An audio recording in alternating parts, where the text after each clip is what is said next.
Very good evening. আমি Chandrim Banerjee, welcome to hard pitch. আজকের দিনে হার্ড পিচে নর্মালি সাধারণত আপনারা দেখেছেন আমরা কোনো টপিক নিয়ে we are into various dialogues, কিন্তু আজকের যে ডিসকাশনটা বা আজকের যে আমাদের কথা বলবো, যাকে নিয়ে কথা বলবো, সে শুধু একজন মানে বলতে পারেন ভয়াবহ, হি ইজ এ ডেভিল। এ সারা পৃথিবী গ্রাস করেছে এবং এই গ্রাস করার জন্য কোটি কোটি মানুষ, লক্ষ লক্ষ মানুষ প্রতি মুহূর্তে মারা যাচ্ছে। আমরা জানি না যে এই মুহূর্তে আপনারা যে দেখছেন প্রোগ্রামে পৃথিবীর কোন জায়গায়, কোন শহরে বা কোন গলিতে কে মারা গেল। তার নাম করোনা, কোভিড-19। এই প্রোগ্রাম শুরু করার আগে সাধনা নিউজের একটা প্রতিবেদন আপনারা দেখে নিন। 2019-এর 10 ডিসেম্বর উনান সিফুড মার্কেটে মাছ বিক্রির সময় অসুস্থ হয়ে পড়েন এক মহিলা ব্যবসায়ী। তড়িঘড়ি স্থানীয় হাসপাতালে নেওয়া হয় তাকে। সেখানে চিকিৎসার পরও ক্রমশ দুর্বল হতে থাকে মহিলার শরীর। উহানে 11th হাসপাতালে চিকিৎসকের পরামর্শ নিয়েও সুফল পাননি মহিলা। মাছ ব্যবসায়ীর শরীরে বাসা বাঁধছে কঠিন রোগ। মহিলাকে পরীক্ষা করে এমনটাই জানান উহান ইউনিয়ন হাসপাতালের চিকিৎসকেরা। এরপরেই ওই একই রকম উপসর্গ নিয়ে উহান ইউনিয়ন হাসপাতালে বাড়তে থাকে রোগীর সংখ্যা। ডিসেম্বরের শেষের দিকে ওই মহিলা মাছ ব্যবসায়ীকে কোয়ারেন্টিনে রাখা হয়। তার শরীরে মেলে করোনা ভাইরাসের উপস্থিতি। এরপরেই হুবেই প্রদেশে দ্রুত ছড়াতে থাকে করোনা সংক্রমণ। এরপরেই চীন হয়ে গোটা বিশ্বের 190টি দেশে ছড়িয়ে পড়ে করোনা সংক্রমণ। 2019 সালে 31 ডিসেম্বর সংক্রমণ নিউমোনিয়ার থেকে হয়েছে। হুকে এমনটাই অবহিত করে চীন। সিল করা হয় উহান সিফুড মার্কেট। এরপরেই লাফিয়ে লাফিয়ে বাড়তে থাকে আক্রান্ত ও মৃতের সংখ্যা। 2 মাসের ব্যবধানে গোটা বিশ্বের লক্ষ্যের গণ্ডি পার করে আক্রান্ত। সংক্রমণ রুখতে উহান সহ হুবেই প্রদেশ জুড়ে জারি হয় লকডাউন। লকডাউন জারির পরে আচমকাই থমকে যায় গোটা বিশ্বের করোনা আতঙ্কের গ্রাউন্ড জিরো শহর উহান। বদলে যায় চীনের অন্যতম ব্যস্ত শহরের ছবিটা। রাতারাতি গৃহবন্দী হয়ে পড়ে হুবেই প্রদেশের রাজধানী।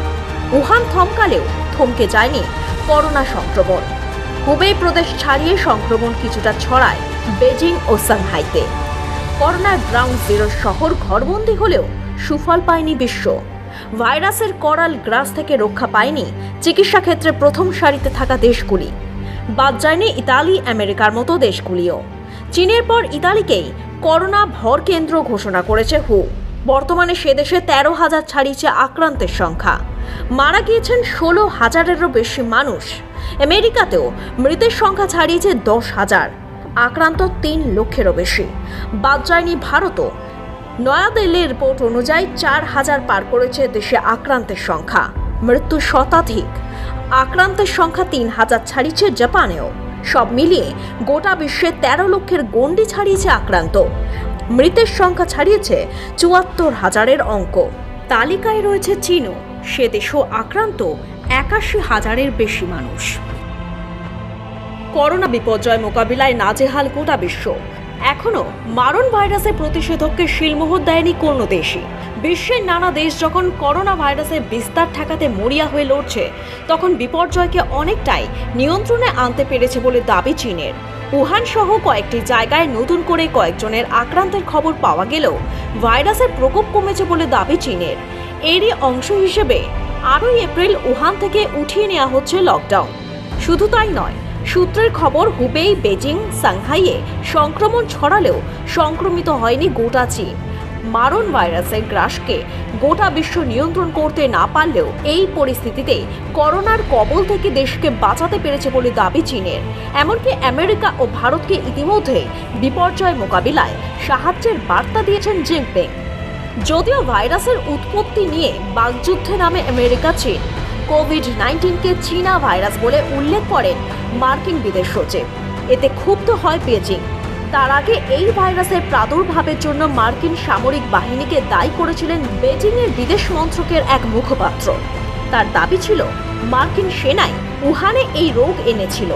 অন্যদিকে যখন কোভিড-19-এর প্রভাবে টালমাটাল পরিস্থিতিতে বিশ্ব অর্থনীতি লোকসানের মুখে বিশ্বের উন্নয়নশীল দেশগুলি তখন ভারত ও চীনের ক্ষেত্রে মন্দার তেমন প্রভাব পড়বে না বলেই আঁচ করছেন অর্থনৈতিক বিশেষজ্ঞরা। ঠিক কী কারণে ভারত এবং চীনে মন্দা আসবে না তা অবশ্য বিশদে ব্যাখ্যা করেননি অর্থনীতির গবেষকরা। রিপোর্ট, চীনে প্রথম করোনা ভাইরাসের গোষ্ঠী সংক্রমণ শুরু হওয়ার 2 মাসের মধ্যেই তৃতীয় বিশ্বের দেশগুলিতে টাকার যোগান কমেছে। মার্কিন ডলারের নিরিখে টাকার দাম পড়েছে, রফতানি কমেছে, পর্যটন মার খেয়েছে, আর এর প্রভাব সুদূর প্রসারী হবে বলেও আশা করছে। 2003 সালে বিশ্ব অর্থনীতিতে চীনের অবস্থান ষষ্ঠ হলেও দীর্ঘ সময় ধরে আকর্ষণীয় অর্থনৈতিক প্রবৃদ্ধির কারণে এখন তা দ্বিতীয় অবস্থানে রয়েছে, যা বিশ্বের মোট উৎপাদনের প্রায় 1/5। আইটি হার্ডওয়্যারের পাশাপাশি বাজারের মাধ্যমে বৈশ্বিক অর্থনীতি আজ খুবই শক্তভাবে সংযুক্ত। বিগত 2001 সালে ওয়ার্ল্ড ট্রেড অর্গানাইজেশনে যোগ দেবার পর বর্তমানে কাঁচা মাল ও ফিনিশড দ্রব্যের সবচেয়ে বড় সংযোগ স্থাপনকারী দেশ হিসেবে পরিচিত বিশ্ব কারখানা চীন। সেক্ষেত্রে হিসেব বলছে চীনের অর্থনীতি 1% কমে গেলে বৈশ্বিক বৃদ্ধি 2% পর্যন্ত কমে যেতে পারে। অন্যদিকে 8 এপ্রিল থেকে উহান থেকে লকডাউন তুলে নিচ্ছে চীন। সে শহরে শুরু হয়েছে উৎপাদন। ইতিমধ্যেই বিশ্বে মাস্ক ও ভেন্টিলেটরের যোগানও দিচ্ছে চীন। অতএব যেখানে বিপর্যয়ের মধ্যে দিয়ে চলছে গোটা বিশ্ব, করোনার থাবায় প্রায় থমকে গিয়েছে দুনিয়া, সেখানে স্বাভাবিক ছন্দে ফিরছে করোনার উৎসস্থল উহান। চাকা ঘুরছে অর্থনীতিরও। তাহলে কি সত্যি হতে চলেছে চীনের বিরুদ্ধে বায়োলজিক্যাল ওয়ারের অভিযোগ? ব্যুরো রিপোর্ট, সাধনা নিউজ। আনরেস্ট্রিক্টেড ওয়ারফেয়ার, এটা একটা বই। 1999-এ এই বইটি লেখেন আমাদের কুয়াও লিয়াং এবং আরেকজন তার সাথী। এরা কারা? এরা পিপলস লিবারেশন আর্মির এয়ারফোর্স ডিভিশনের হেড ছিলেন তারা 1999 সালে। সেই বইটিতে কয়েকটা পয়েন্টস লেখা আছে যেটা আজকে আমাদের মনে এই সন্দেহটা জাগাচ্ছে। একটা পয়েন্ট, চীন কোনোদিন আমেরিকাকে হারাতে পারবে না যদি সৈনিক দিয়ে বা মিলিটারিলি যুদ্ধ করে। অতএব চীনকে কোনো আলাদা পদ্ধতি বা অন্য পদ্ধতি নিতে হবে। সেই পদ্ধতি আছে দুটো। একটা হচ্ছে ফাইন্যান্সিয়াল ওয়ারফেয়ার, আর একটা হচ্ছে বায়োলজিক্যাল ওয়ারফেয়ার, যার মধ্যে এই কোভিড-19টা হলেও হতে পারে। হবে কি হবে না, হচ্ছে কি হচ্ছে না, সেটা আমরা কেউ জানি না। তবে আজকের এই আলোচনায় আমাদের সাথে আছেন যাদবপুর ইউনিভার্সিটির ইন্টারন্যাশনাল রিলেশনশিপের প্রফেসর ইমন কল্যাণ লাহিড়ী। ইমনবাবু, আমরা যেটা জানতে চাইছি সেটা হচ্ছে যে আনরেস্ট্রিক্টেড ওয়ারফেয়ার 1999 সালে লেখা হয়েছে, যেখানে একটা চীন প্ল্যান আউট করছে যে কিভাবে ইকোনমিক্যালি আমেরিকাকে শেষ করা যায়। আপনার কি কোনোভাবে মনে হতে পারে যে হয়তো কোভিড-19, যেটা আমেরিকা এখন ক্লেম করছে হুয়ান ইনস্টিটিউট অফ ভিরোলজিতে আবিষ্কার হয়েছে, সেই বিষয় নিয়ে এটা হচ্ছে তার প্রথম পদক্ষেপ? দেখুন, এর আগে মানে পুরো বিষয়টা আপনি যে প্রশ্নটা করলেন তার আগে একটা প্রেক্ষাপটে আমার মনে হয় চীনের যে একটা ন্যাশনাল সাইকোলজি থাকে, প্রত্যেকটা দেশের একটা সাইকোলজিক্যাল প্যাটার্ন থাকে। ভারতের একটা প্যাটার্ন থাকে, আমেরিকার একটা প্যাটার্ন থাকে, চীনেরও একটা প্যাটার্ন ছিল। সেই প্যাটার্নটা যদি আমরা দেখি, চীনের যে পলিটিক্যাল স্ট্রাকচার সেটা কিন্তু কয়েকটা জিনিসের উপর নির্ভর করে। প্রথমে নির্ভর করে কনফুশিয়ান মডেল। এই কনফুশিয়ান মডেলের একটা ধারা চীনের যে পলিটিক্যাল স্ট্রাকচার সেখানে এসছে।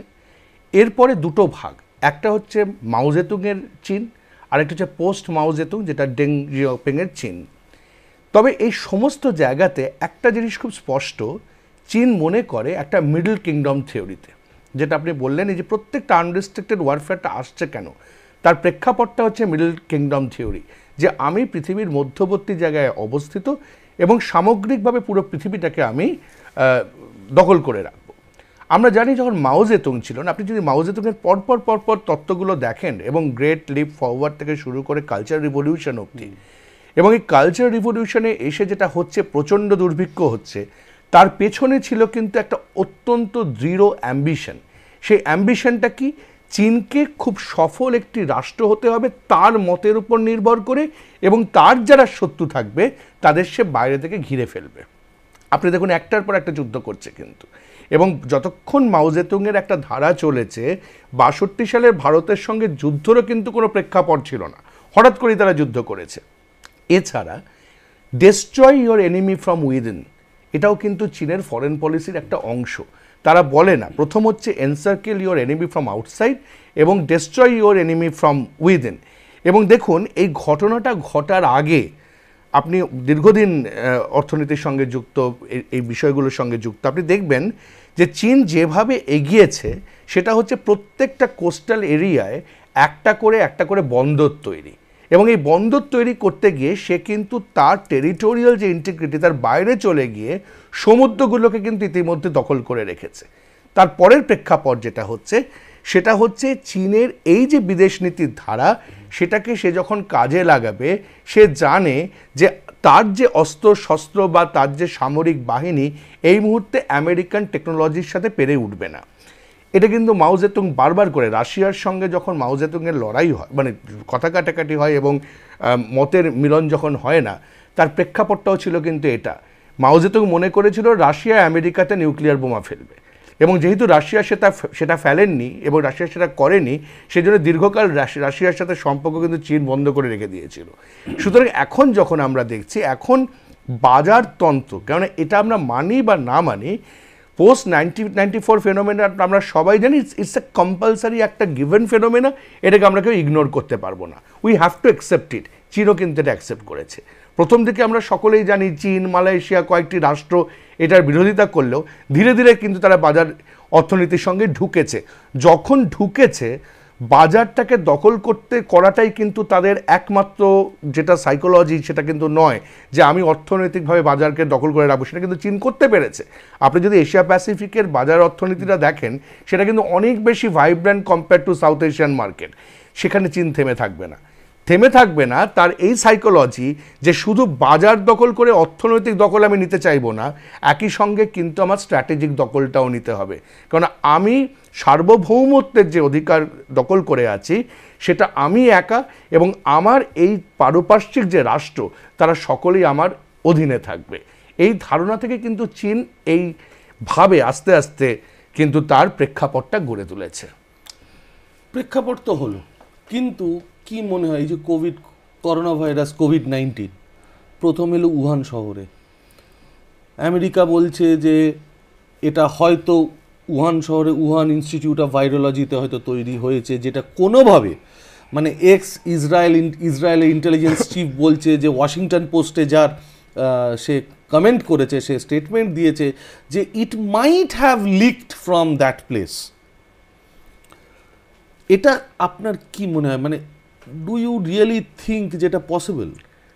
দেখুন, একটা জিনিস যেটা আমরা আন্তর্জাতিক সম্পর্কের ক্ষেত্রে ব্যবহার করি, কনস্পিরেসি থিওরি, যে আমি যখন সত্যকে সরাসরি দমন করতে পারছি না, কারণ এখানে স্ট্র্যাটেজি এবং ট্যাকটিক্স এই দুটোর মধ্যে কিন্তু একটা পার্থক্য আছে। মানে ট্যাকটিক্স ব্যবহার করলাম, স্ট্র্যাটেজিতে আমি অনেক সময় কিন্তু ফেল করতে পারি, আমার স্ট্র্যাটেজি লোকে জানতে পারে, আমার ট্যাকটিক্সটা কেউ জানবে না, যেটা খুব ফিশি, যেটা খুব লুকিয়ে করা হয়। চীন এটা কিন্তু চিরকাল করে এসেছে। এই কনস্পিরেসি থিওরিটা আগেও ছিল না তা নয়। আমরা দেখেছি প্রথম বিশ্বযুদ্ধের সমসাময়িক সময় প্লেগ রোগীর কম্বল দিয়ে প্রতিপক্ষকে মারা হচ্ছে। আমরা অ্যানথ্রাক্সের খবর পেয়েছি। বায়োলজিক্যাল ওয়েপন্স কনভেনশন আছে, যেখানে বহু রাষ্ট্র কিন্তু সেটা সই করেছেন। কেমিক্যাল ওয়েপন্স কনভেনশন আছে, সেখানেও অনেকে সই করেছেন। চীন কিন্তু অনেক ঘটনা খুব সন্তর্পণে এড়িয়ে গেছে, যার মধ্যে সবচেয়ে গুরুত্বপূর্ণ বায়োলজিক্যাল ওয়েপন্সের এটা তো সই করেছে, কিন্তু চীন সই করেনি একটা বিষয়, সেটা আপনাদের মানে আমাদের সকলকে মাথায় রাখা দরকার, যে হিউম্যান রাইটসের 1948 কনভেনশনটা তারা সই করেনি বা তারা মানে না, তারা বিলিভ করে না, মাও জেতুং এর পলিসিটা হয়তো সেটা। কিন্তু এখান থেকে প্রশ্নটা আসে, তারা যদি ওই একটা পলিসি বিলিভ না করে, বাকি পলিসিগুলোর যৌক্তিকতা কোথায়? আমি হিউম্যান রাইটস বা হিউম্যান সিকিউরিটি যেটা কভেনেন্ট আছে, যে আমার civil, Democratic, political, economic rights আমি মেনটেন করব ফর এভরিওয়ান, সেটাই আমি মানলাম না। বাকি লগুলো তো আমার কাছে তেমন কোনো ইমপ্লিকেশন থাকে না, কারণ প্রত্যেকটাই কিন্তু ইন্টারন্যাশনাল ল কোডিফিকেশন বা ডোমেস্টিক লয়ের প্রয়োজন। সেই জন্য চীন কিন্তু এখানে একটা শার্প, খুব কঠোর মানসিকতায় তার রাষ্ট্র পরিচালনা করে। সুতরাং এখন তার মনে হয়েছে, এটা কিন্তু বহুদিন আগেও দেখুন যে ড্রাগনিয়ান যে কনসেপ্টটা ওরা ডেভেলপ করেছিল, যে প্রতিপক্ষকে আস্তে আস্তে সন্তর্পণ, এবং সুজিজ আর্ট অফ ল যেটা আমরা জানি, যে আর্ট অফ ল বইটা থেকেও আমরা অনেক সময় পাই, যে কি করে প্রতিপক্ষকে হারানো যায় এবং হারাতে হবে সেটা খুব সন্তর্পণে। এবং এই সন্তর্পণের জায়গায় এটা কখনোই নাকচ করা যায় না। একটিমাত্র শহরে এই ঘটনাটা ঘটলো এবং সার্বিকভাবে সারা পৃথিবীতে ছড়িয়ে গেল।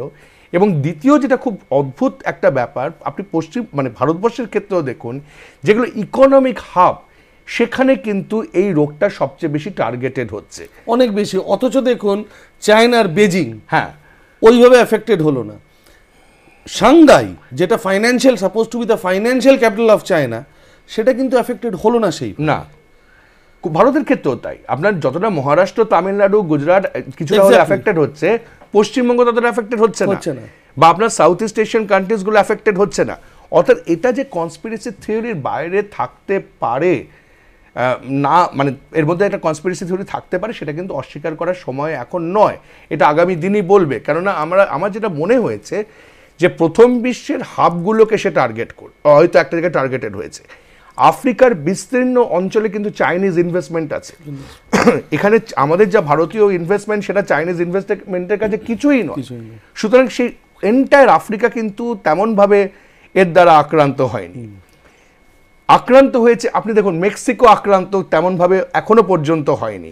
ল্যাটিন আমেরিকায় সেরকমভাবে আক্রান্ত হয়নি যেখানে চাইনিজ ইনভেস্টমেন্ট আছে।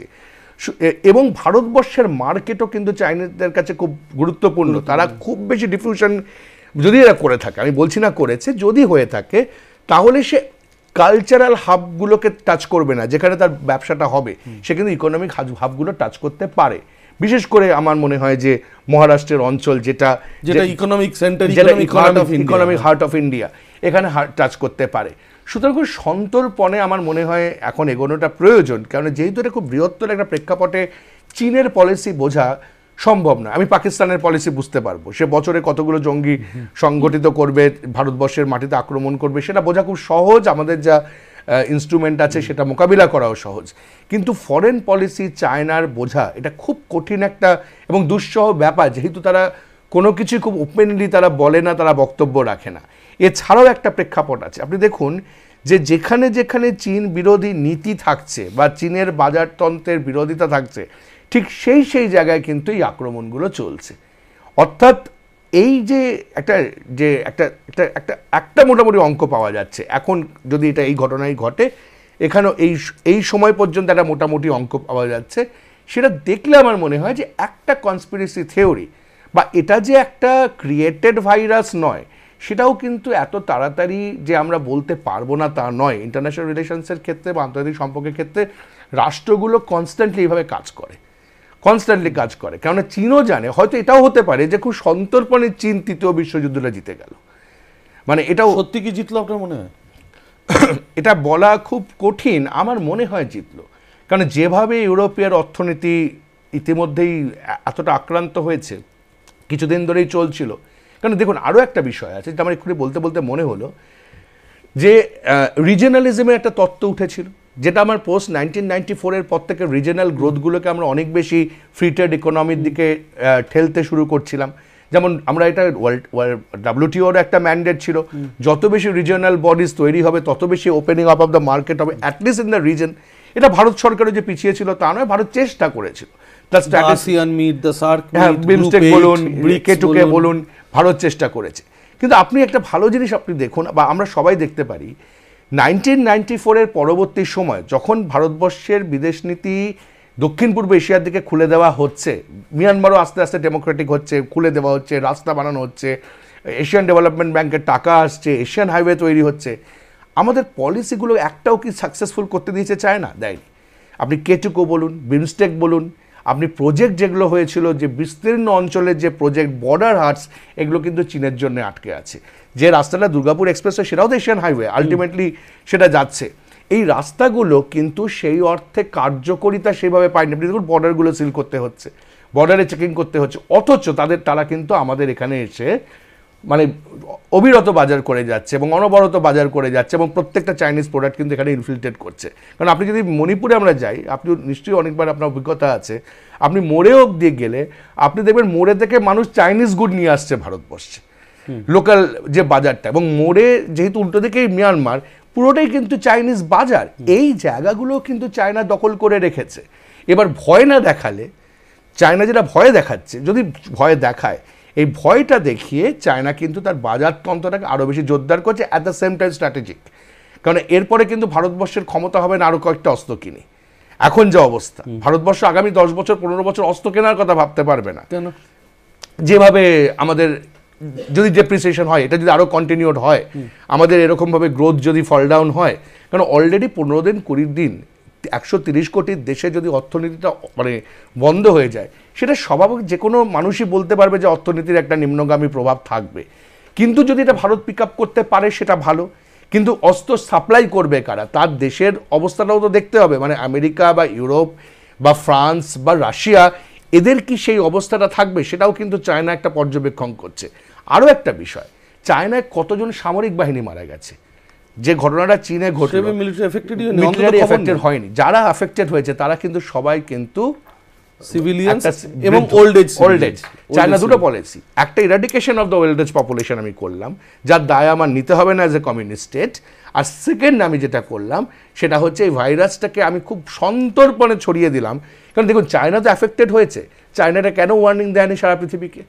চায়না কেন তার নিজের ফ্লাইট বন্ধ করেনি? চায়না কেন ইন্টারন্যাশনাল ট্রান্সপোর্টেশন সিস্টেমটাকে লকডাউন করেনি সেই সময়, যখন চায়নার গবেষণা কেন্দ্র বুঝতে পেরেছে যে এটা একটা মানে মারণবাহী রোগ এবং এই রোগ থেকে বহু মানুষ মারা যেতে পারে? তো চায়নাকে আমি ধরে নিলাম তারা এটা ইচ্ছে করে করেনি, কিন্তু এটা তো ইচ্ছে করে করেছে যে তারা যখন জানতে পারলো এত হাজার মানুষ মারা যাচ্ছে তার দেশে, সে কেন সেই সময় ইন্টারন্যাশনাল প্রজেকশনে ইমিডিয়েট একটা লকডাউন করেনি? এক্ষুনি ফিরে আসবো। একটা জিনিস বলি, প্রফেসর ইমন সাহেব একটা খুব ভালো কথা বললেন যে আমরা, চায়না কিন্তু আমাদেরকে বলেনি বা সারা পৃথিবীকে বলেনি যে এটা এতটা মারণ ভাইরাস। তাহলে একবার আমাদের দেখে নিতে হয় এই মারণ ভাইরাসটা চায়নাতে কিভাবে ডেট ওয়াইজ কিভাবে এগিয়েছে, কিভাবে তার প্রভাবটা বিস্তার করেছে। দেখে নিন ছোট্ট করে সাধনা নিউজের একটা প্রতিবেদন এই হিসেবে। আমার ডেট ওয়াইজ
ফেব্রুয়ারি 3রা ফেব্রুয়ারি চায়নার প্রিমিয়ার জাই জিনপিং সে সরকারি মিডিয়াতে বলল যে তিনি জানতেন এর কথা।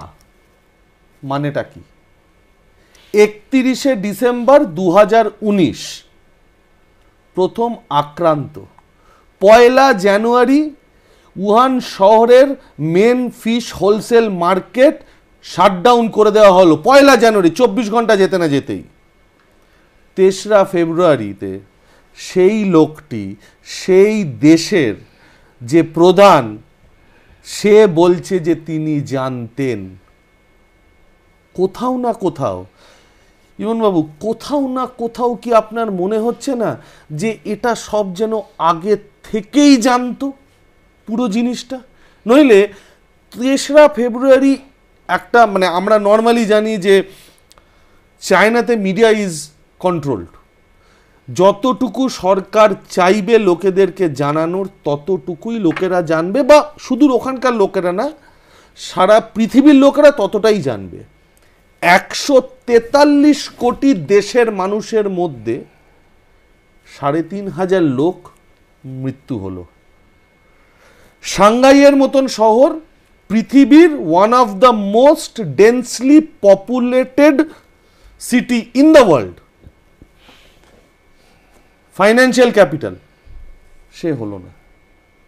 সে তেমন মৃত্যু নেই, বেজিংয়ে তেমন মৃত্যু নেই, উহানে মৃত্যু হলো। আবার চাইনিজ প্রিমিয়ার বলছে যে তিনি 3 ফেব্রুয়ারি জানতেন।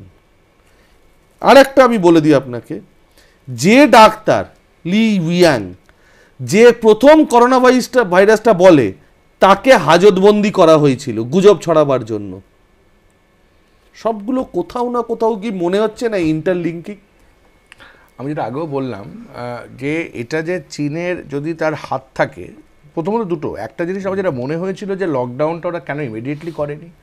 একটা ক্রাইসিস হচ্ছে, 2000 লোক যদি কলকাতা শহরে আজকে মারা যায়, আমি তো মনে করবো ইটস আ ক্রাইসিস, আমাকে তো শহরটা ইমিডিয়েটলি বন্ধ করতে হবে। এটা তো খুব কমন সেন্স থেকে মানে মানুষ বলতে পারে। 2000-3000 মানুষ একই রোগে মারা যাচ্ছে একই সময়ে একই দিনে বা 10 দিনের মাথায়, তো ইটস এ ক্রাইসিস। এবং সেই ক্রাইসিসটা নিয়ে তারা গবেষণা করেছে, নাহলে গবেষণা না করলে করোনা ভাইরাস কী এটা মানুষ জানতে পারতো না। তারা নিশ্চয়ই এটা বুঝতে পেরেছে করোনা ভাইরাস কী। দ্বিতীয়ত আমার যেটা মনে হয়েছে যে ভাইরাসের এফেক্টটা খুব দ্রুত সামগ্রিকভাবে চীনে ছড়ায়নি, কারণ চীনের যা মেডিকেল ফেসিলিটি আমার মনে হয় সেরকম মানে একদম ফার্স্ট ওয়ার্ল্ড মেডিকেল ফেসিলিটি ইটালিতেও আছে, মানে আমেরিকাতেও আছে। তারা এটাকে কন্ট্রোল করতে পারছে না, এবং আপনি দেখুন চীনে যে লিমিটেড নাম্বার অফ পিপল মারা গেছে, সে জায়গায় ইটালিতে, স্পেনে, আমেরিকাতে বহু বেশি লোক মারা যাচ্ছে, ইনস্পাইট অফ বিকামিং মানে লেস মানে ডেন্সলি পপুলেটেড কান্ট্রি, এবং যেখানে জনসংযোগের সম্ভাবনাটা অনেকটা কম কম্পেয়ার টু চায়না। আপনি যেটা বললেন যে ওয়ানে অনেক বেশি কনডেন্সড এবং অনেক মানুষ একসঙ্গে থাকেন। তো আরও একটা যেটা আমার মনে হয়েছিল যে cluster and the age group, এই যে এখন যখন ইটালি, আমেরিকা এবং ভারতবর্ষে অল এজ গ্রুপস অ্যাফেক্টেড হচ্ছে, চায়নায় কিন্তু খুব পার্টিকুলারলি খুব একটাই বড় সংখ্যক এজ গ্রুপই অ্যাফেক্টেড হয়েছিল। আর এটা চীন যে জেনে অনেক কিছুই বলে না, সেটা আজকের খবর তো নয়। আপনি তিয়ানমেন স্কোয়ারে আমেরিকান প্রেসিডেন্ট ঘুরে চলে গেলেন, তারপরেও সারা পৃথিবী জানতে পারেনি যে ওখানে কত হাজার ছাত্রছাত্রীকে গুলি করে মারা হয়েছিল। চীন তো এটা চিরকাল করেছে। যে দেশের রাষ্ট্রপ্রধান বলতে পারে তুমি আমার হেডকোয়ার্টার অ্যাটাক করে দাও, সে দেশের কাছে এটা এক্সপেক্টেড থাকতে পারে। এবং আপনি দেখুন যে চীন জনসংযোগের ক্ষেত্রে যদি আপনি একটা মানে তার প্যাটার্নটা দেখেন, তার ন্যাশনাল প্যাটার্নটা দেখেন, তাহলে দেখতে পাবেন যখন 1913-14 মানে এক্স্যাক্টলি সালটা মনে নেই, রবীন্দ্রনাথ যখন চীন গেছিলেন, তখন কিন্তু তাকে বাধ্য করা হয়েছিল যে ভারতের প্রসঙ্গে কোনো কথা এবং সংস্কৃতির কথা যেন চীনে না বলা হয়, সে যেন ভারতবর্ষে ফিরে যায়। সাংহাই বিশ্ববিদ্যালয়ে বিরোধিতা হয়েছিল এবং আপনার বেজিংয়ে বিরোধিতা হয়েছিল। সেটা 1914 সালে নিরুপমা রাও গিয়ে বললেন রবীন্দ্রনাথ এটাই শুরু করার চেষ্টা করেছিলেন। সামগ্রিকভাবে 5000 বছরের যে সভ্যতা, যে বৌদ্ধ সভ্যতা, সেটাকেও কিন্তু তারা ডিলিং করেছিল। আমরা তিব্বতের কথা যদি ধরি, তিব্বতে কি হয়েছে বা কতজন মানুষকে মারা যাচ্ছে এবং তারা কিভাবে রেপ্লিকা বানাচ্ছে, এবং দালাই লামার একজন অল্টারনেটিভ নিয়ে এসে তারা তিব্বত চালানোর প্রচেষ্টা চালাচ্ছে, সেটাও পৃথিবী জানে না। অর্থাৎ কোনোটাই কিন্তু পৃথিবী জানে না তারা কি করতে যাচ্ছে। আজ থেকে কিছু বছর পরে মাকাও আর হংকংয়ের কী হবে সেটাও পৃথিবী জানে না, সেটাও কিন্তু তারা খুব গোপনে করছে। অর্থাৎ চীনের যে সাপ্রেসিভ একটা অদ্ভুত যে পলিসি, সেটা কিন্তু একমাত্র নর্থ কোরিয়া জানতে পারে। এখানে একমাত্র যদি জানে সেটা নর্থ কোরিয়া জানতে। তার মানে আপনি যেটা বলছেন 3 ফেব্রুয়ারি যে এর যে কথাটা যে বলেছেন, যে যাই জিনপিং যে কথাটা বলেছেন, যে সেটা তার মানে বিশ্বাস করা হলেও যেতে পারে যে হ্যাঁ উনি জানতেন। চীন সব জানে এরকম আমি এটা বিশ্বাস করতে রাজি নই যে একজন রাষ্ট্রপ্রধান তার দেশে আজকের এই ইনফরমেশন টেকনোলজি, যেখানে চীন নিজেদের মধ্যে একটা বিশেষ গ্রুপ ফলো করে তারা হোয়াটসঅ্যাপের মতন একটা বিশেষ বিষয় চালু করে, যেটাকে আমরা কেউ জানি না, উইচ্যাটের মতন একটা জিনিস করে সন্তর্পণে সামগ্রিকভাবে এন্টায়ার বর্ডারে চাইনিজ লার্নিং স্কুল স্থাপন করে দেয়, যেটা আমরা কেউ জানি না। এবং এফএম স্টেশন যেটা আমরা চালাই, ভাবুন শর্ট স্কেল এফএম স্টেশন, সেগুলোকে কনস্ট্যান্টলি নেপাল এবং অন্যান্য বর্ডারে রেখে দিয়েছে আমাদের তথ্য নেবার জন্যে। চীনের কাছে তথ্য নেই, হতে পারে না। যারা তার মানে তথ্য আছে। এবং যে প্রিমিয়ার যাই জিনপিং, তার এই কথাটা বিশ্বাসযোগ্য। অ্যাবসলিউটলি আমার মনে হয় বিশ্বাসযোগ্য। এই নোটেই একটু অপেক্ষা করুন, ফিরে আসছি একটা ছোট্ট বিরতির পরে।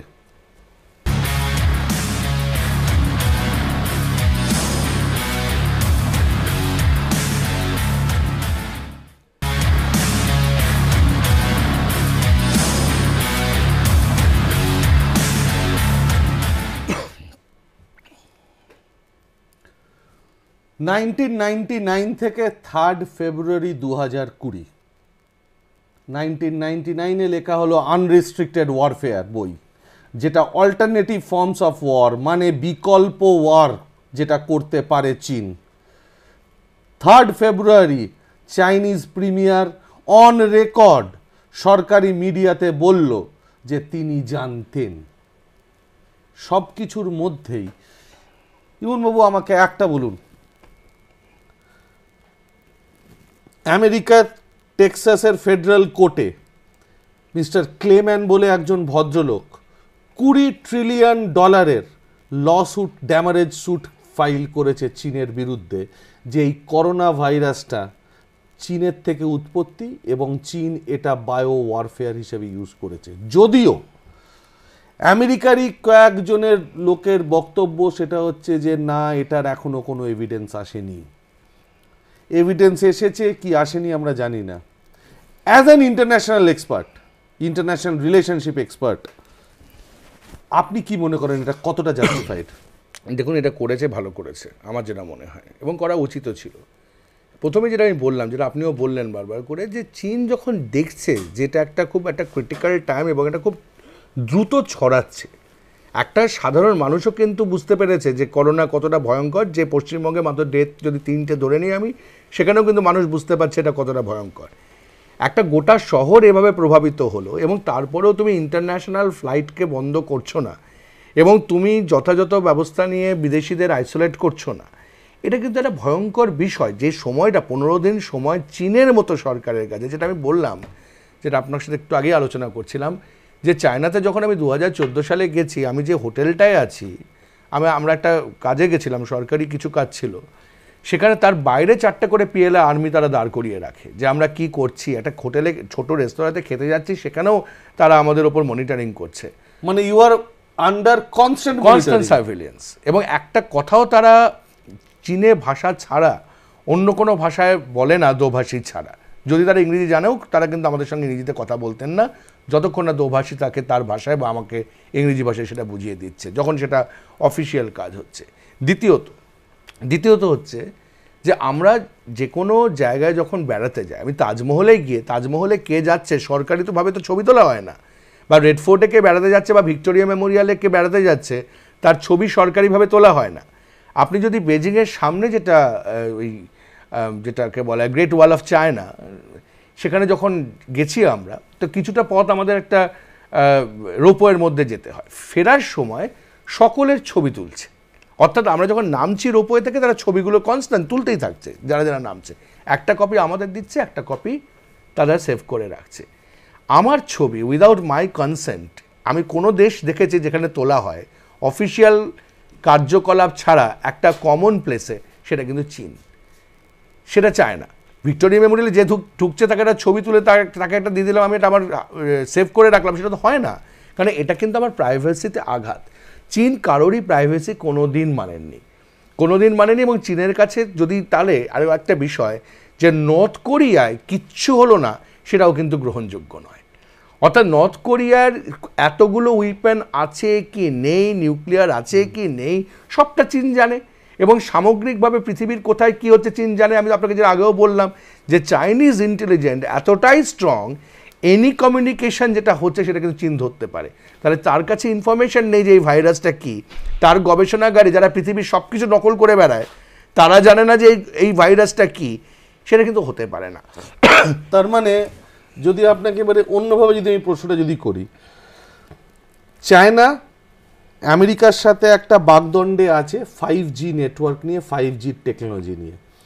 চায়নাতে at this point of time 5G technology is implemented, যেখানে আপনি হোয়াটসঅ্যাপে কি পাঠাচ্ছেন, SMS কি পাঠাচ্ছেন, কোনো রকম অ্যান্টিন্যাশনাল SMS মানে হচ্ছে আপনি আন্ডার সার্ভাইলেন্স পড়ে যাচ্ছে, যেখানে প্রতিটি 143 কোটি মানুষ, সেই 143 কোটি মানুষ ইজ আন্ডার সার্ভাইলেন্স কনস্ট্যান্টলি 24 ঘন্টা বছরে 365 দিন।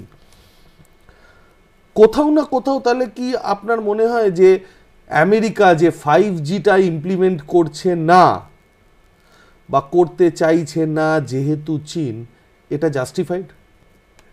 অ্যাবসলিউটলি। এখানে দেখুন, আমেরিকাকে আমরা যতই আমরা তার নেগেশন করি, আমরা তো কোনো কোনো জায়গায় আমেরিকার উপর নির্ভরশীলও বটে। এটা তো আমি বলতে পারি না যে আমি আমেরিকার উপর নির্ভরশীল নই। আমার প্রোটেক্টর এই মুহূর্তে আমেরিকা ছাড়া কেউ কিন্তু নেই। মানে এটা আমি মানি বা না মানি, আমার অনেক বিরোধিতা থাকতে পারে, তার বাইরে গিয়েও আমি বলছি আমেরিকান যে শক্তি, সেটার বাইরে গিয়ে অল্টারনেটিভ শক্তি আমার কাছে নেই। রাশিয়ার ওপর আমি এখন পরিপূর্ণভাবে নির্ভর করতে পারবো না নিজেকে। কেন এটা মনে হচ্ছে? তার ইকোনমি, তার পাওয়ার, রাশিয়ার ডিসইন্টিগ্রেশন, অনেকগুলো ফ্যাক্টর কাজ করেছে। এটা হলেও তো ঠিক যে আমি যদি আরও মনে করি যে রাশিয়া আমেরিকাও এখন কাছাকাছি এসছে, অর্থাৎ আমি এই লবিটার বাইরে আমার পক্ষে, আমার একটা গণতান্ত্রিক দেশ 130 কোটি ওপর মানুষ, আমার পক্ষে করাটা সম্ভবপর নয়। চীন কখনো আমার বন্ধু হবে না। বন্ধু কে হয়? যার প্রতি আমার সাসপিশনটা নেই।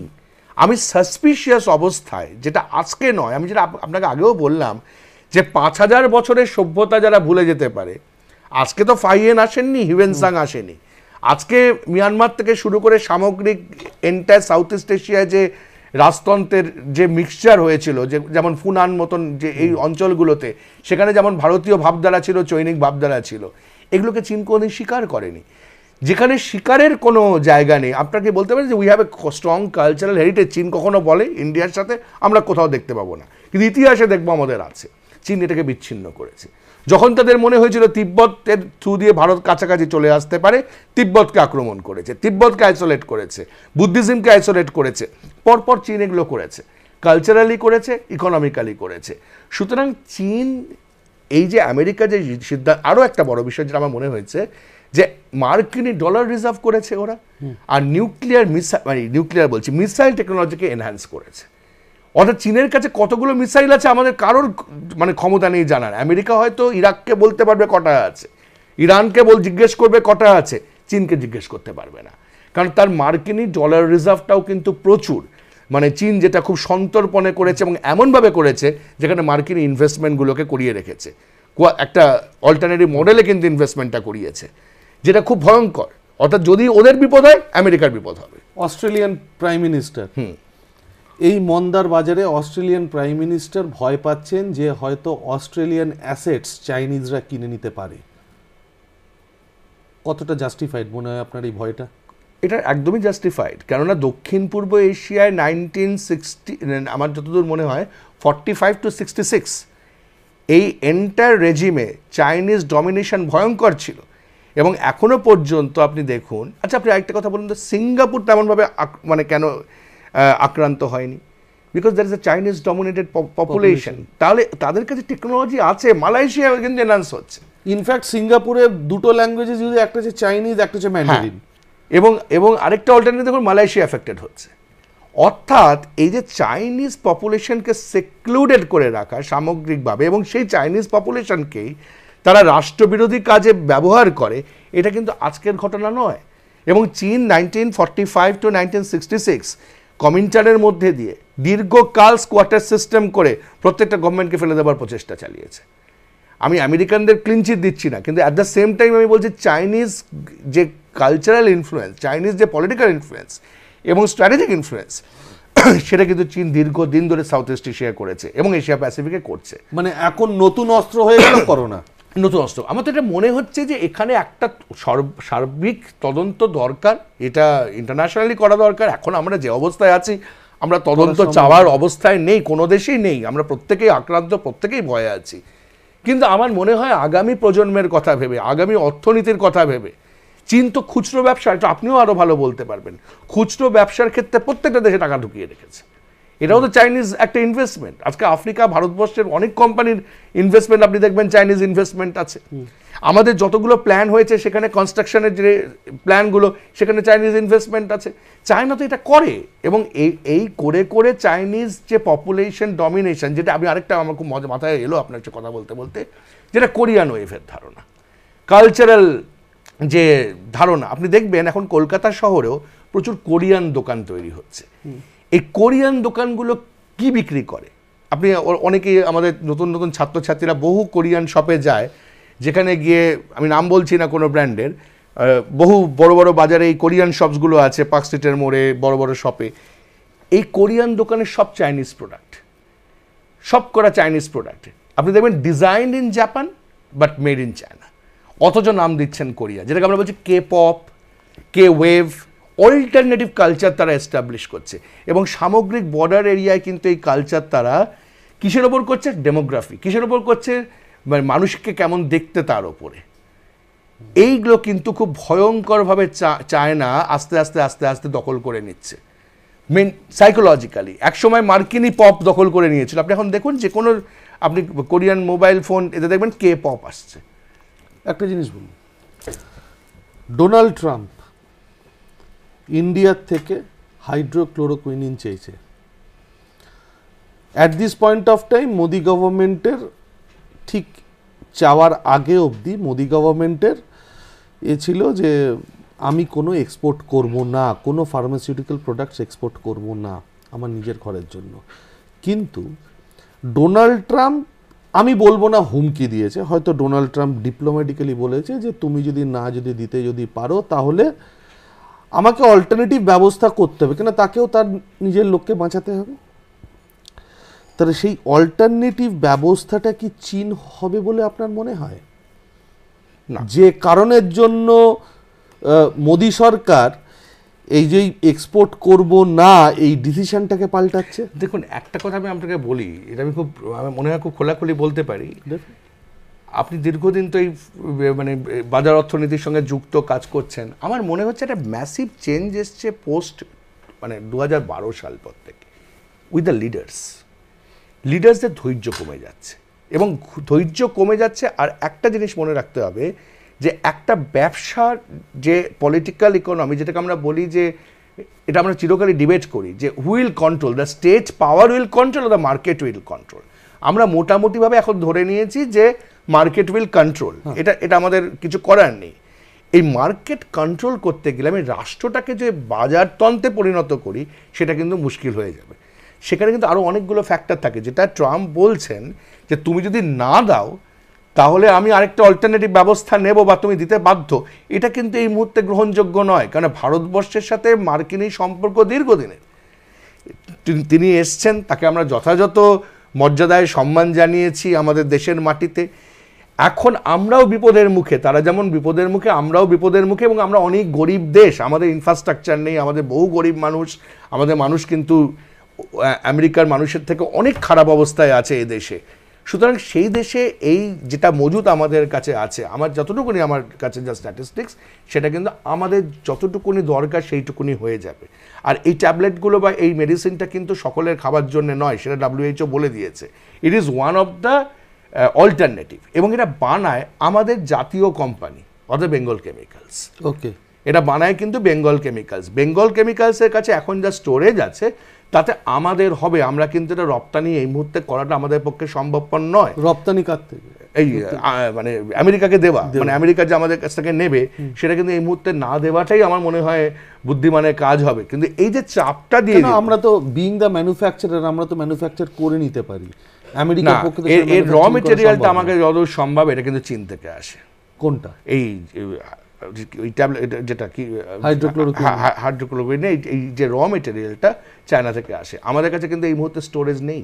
আচ্ছা, এবারে বলুন, যেহেতু চায়নার থেকে র মেটেরিয়ালটা আসে, at this point of time যদি ইন্ডিয়া র মেটেরিয়াল ইম্পোর্ট করে চায়নার থেকে, বা ইম্পোর্ট করতে ইচ্ছা জানায়, চায়না কি অ্যাকসেপ্ট করবে? চায়না করবে, চায়না আবার সাকসেসফুল হয়ে গেল। চায়না তো এইটাই চাইছে, ও তো একটা অল্টারনেটিভ ক্রিয়েটেড ক্রাইসিস তৈরি করছে বাজারে, যেটা আমরা অনেক সময় এমনি ছোটোখাটো জায়গায় দোকানে করে থাকি, পাড়ার দোকানদার করে থাকে যে আলু হয়তো 4 টাকা বেশি বিক্রি করলো, ক্রাইসিস লোকালি 3 দিনের ক্রাইসিস বিক্রি করে। এই ক্রাইসিসটা কিন্তু আজকের নয়, আপনি দেখবেন যত প্রবলেম হয় নর্থ ইস্টার্ন রিজনেও দীর্ঘকাল প্রবলেম হতো। অনেক সময় দেখবেন এটা কিন্তু তার কোনো ভিত্তি নেই, কারণ লোকেরাই করে দিচ্ছে, তার কারণ 5-7 দিন বন্ধ থাকলে 500 টাকার গ্যাস কিন্তু সে 2000 টাকায় বিক্রি করতে পারবে। এই যে ক্রিয়েটেড যে মার্কেটটা তৈরি করছে, চায়না তো এটাই করতে চাইছে। তাহলে ইন দ্যাট কেস যদি চায়না এটা তৈরি যদি করে, কি মনে হয় ভারতের কি তাহলে আমেরিকাকে সাপ্লাই করা উচিত কি উচিত নয়? দেখুন, এখন সবাইকে বুঝতে হবে, আমেরিকা আমি আগেও বললাম আমাদের শত্রু রাষ্ট্র নয়। আমাদের কি কোয়ান্টিটি লাগবে এটা কিন্তু এক্সপার্টের মতামত নিয়ে এখন আমাদের প্রতিটি পদক্ষেপ কিন্তু খুব সন্তর্পণে, ইমোশনালি ফেললে চলবে না, কারণ আমাদের এখন রিয়েলিস্ট হতে হবে। প্রথমে আমার দেশটাকে বাঁচাতে হবে, এটা রিয়েলিস্ট মডেল। এখন কিন্তু আবার সেই মার্কেট ইকোনমি থেকে আমরা রিয়েলিস্ট মডেলে ফিরে গেছি। মর্গান থুয়ের যে 1948-এর বই, the state is omnipotent, state is supreme. এখন কিন্তু আমার এই জায়গাটা, কারণ এখন দেখুন, এখন আমরা রাষ্ট্র যে কন্টিজিয়াস ব্যাপারটা ছিল সেটা কিন্তু এখন আর নেই করোনার পরে। আমরা সবাই খুব সীমিত একটা জায়গায় বাস করছি। এই জায়গাটাকে সিকিওর করাটা খুব প্রয়োজন প্রথম। মানে আমার যেটা মনে হয়, মানে from the perspective of international relations, চাপ দিল বলে আমাকে দিতে হবে না। আমি যদি মনে করি যে আমার সারপ্লাস আছে তাহলেই আমি দেব। এই সারপ্লাস আছে কি আছে না সেটা কিন্তু 1-2 দিনে বোঝাটা খুব মুশকিল। আমার মনে হয় আরও কিছুটা সময় ভারতবর্ষের নেওয়া দরকার, কারণ এখন যদি আমার ডিম্যান্ড বাড়ে আমি কোথা থেকে নেব? But you know very well, যেহেতু আপনি ইন্টারন্যাশনাল রিলেশনশিপসে এত বেশি দিন ধরে আছেন, ইংরেজিতে একটা কথা আছে, আমেরিকানস আর ইউজুয়ালি ইমপেশেন্ট।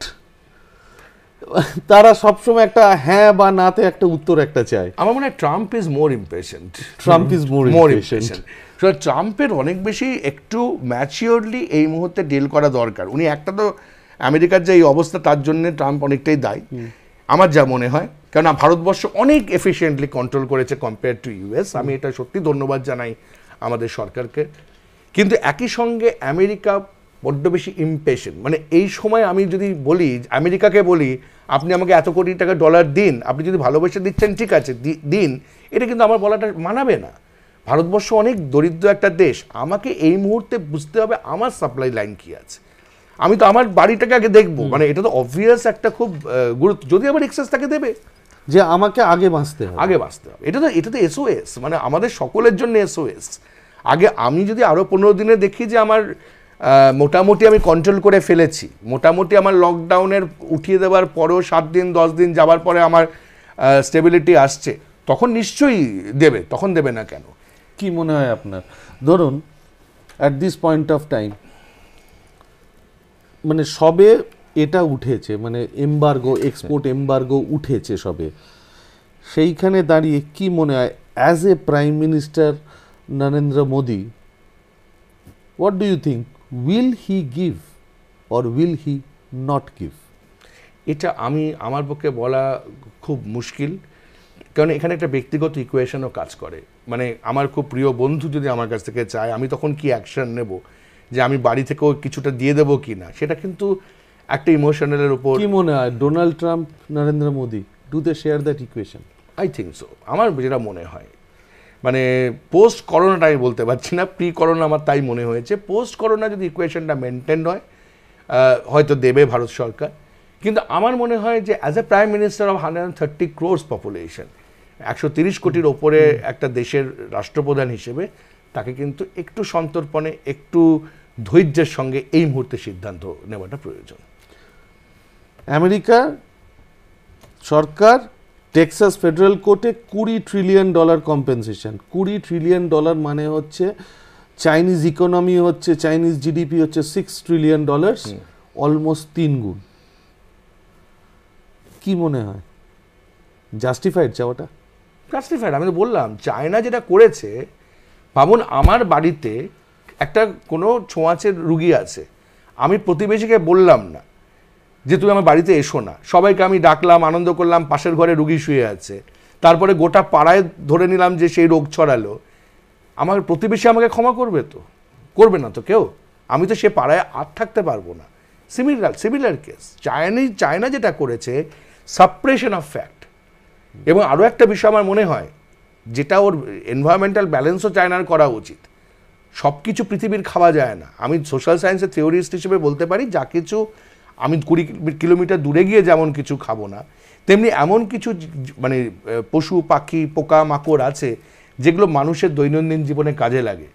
সুতরাং আমি ব্যাট বা এ ধরনের খাবারগুলো খাবার আগে ভাববো যে এটার মানে আর অল্টারনেটিভ কি হতে পারে। কিন্তু এটা যদি চাইনিজ পপুলেশনকে আপনি যদি জিজ্ঞেস যদি করেন, তো এগুলো তো ওয়ান অফ দ্য কি বলবো প্রিয় খাদ্য তাদের। এটা তো ওভার, তখন তো তারা বলতে পারে যে 5000 বছর ধরে আমরা এরকমই করে আসছি। মানে সে তো মানুষ কচ্ছপ খেতেও ভালোবাসতো। আমরা কি এখন আইন করে আইনের মধ্যে দিয়ে কচ্ছপ খাই? মানুষ তো হরিণ মেরেও খেত। হরিণের মাংসও তো এখন এখানে অনেক দুর্লভ ছিল। এখন কি আমরা খেতে পারি? আমরা তো সভ্যতার সঙ্গে এবং আমাদের প্রকৃতির সঙ্গে ব্যালেন্স করার জন্যে, এটা কিন্তু আমাদের আদি যুগ থেকে, মহাভারতেও আছে যে এক জঙ্গলে যখন পাণ্ডবরা থাকতো সেখানে যেটুকুনি হরিণ মারা হয়েছিল তার বেশি হরিণ তারা মারেনি, পাশের জঙ্গলে গেছে। তো সেটা তো আমাদের মানতেই হবে যে আমি কচ্ছপ খেয়ে নেব, এবং এই কচ্ছপটা অ্যাভেলেবেল যতটুকুনি আছে। তার মানে এই ডিসকাশন থেকে আপনার সাথে কথা বলে দুটো জিনিস খুব উঠে এলো। একটা হচ্ছে যে চায়নার এই করোনা ওয়ার, আমি বলবো আনরেস্ট্রিক্টেড ওয়ারফেয়ারের একটা সাবসেট ইজ করোনা ওয়ার, এবং এই করোনা ওয়ারটা করতে ওদের সুবিধে হয়েছে because of unrestricted food habits. Absolutely right. সেইটার জন্য আজকে চায়নার ক্ষেত্রে যে সর্বনাশে ছিল সে এখন পৌষ মাস, আর বাকি পৃথিবীর সর্বনাশ। অ্যাবসলিউটলি, এবং সেটা চায়না চেয়েছিল। Thank you professor Imon Kalyan, thank you very much. আমরা খুব স্পষ্টভাবে দেখলাম সারা পৃথিবীতে এখন চায়নার পৌষ মাস, বাকি পৃথিবীর সর্বনাশ। কিন্তু প্রশ্নটা হচ্ছে আপনারাও চিন্তা করবেন এই লাইনে যে সবই কি সত্যি এটা ন্যাচারালি ভাইরাসটা হয়ে এসেছে, নাকি একটা নতুন ধরনের যুদ্ধক্ষেত্রে আমরা পদার্পণ করছি। দেখতে থাকুন সাধনা নিউজ।